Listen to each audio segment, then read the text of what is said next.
दोस्तों नमस्कार, आप सभी का स्वागत है। एक कहानी महाभारत की जुबानी। आज की मोटिवेशनल कहानी महाभारत का हिस्सा है जो आपने कहीं पर देखा या सुना नहीं होगा। इस कहानी में समय के महत्व को समझाया है, जिसमें भीम ने अपने बड़े भाई युधिष्ठिर को समय का महत्व समझाया है। तो आज की कहानी की शुरुआत करते हैं अब। महाभारत युद्ध के बाद युधिष्ठिर राजा बन गया था। युधिष्ठिर अपनी दानवीरता और उदारता के लिए प्रसिद्ध था। जो कोई भी दान पाने की इच्छा से युधिष्ठिर के पास आता, वह कभी खाली हाथ नहीं लौटता। एक बार देर रात को एक भिखारी महल के दरवाजे पर आया और दान मांगने लगा।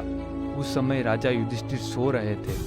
रानी द्रौपदी ने उन्हें जगाया और कहा, महाराज, महल के दरवाजे पर एक भिखारी दान प्राप्त करने के लिए आया है।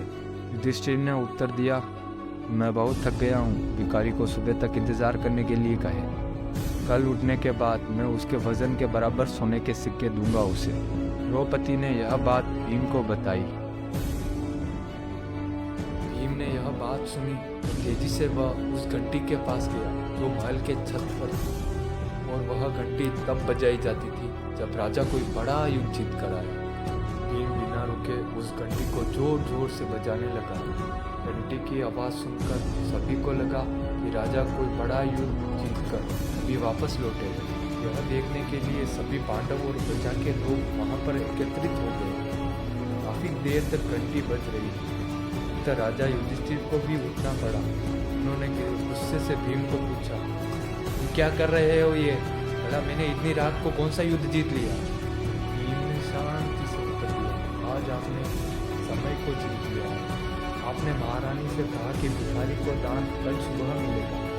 अब यह घोषणा तो कोई तभी कर सकता है जब वह समय के साथ जीत हासिल कर सकता है। क्या आपको यकीन है कि कल आप दान देने के लिए जीवित रहेंगे, या फिर यह भिखारी इसे प्राप्त करने के लिए जीवित रहेगा? यह सुनकर युधिष्ठिर को भीम की बात का एहसास हुआ। उन्होंने तुरंत भिखारी को अंदर बुलाकर दान दे दिया। तो दोस्तों, हम सभी के पास लिमिटेड टाइम होता है और कोई नहीं जानता कि आने वाले कल में क्या होगा। इसलिए जो काम आप आज और अभी कर सकते हैं, उसे आने वाले कल के लिए नहीं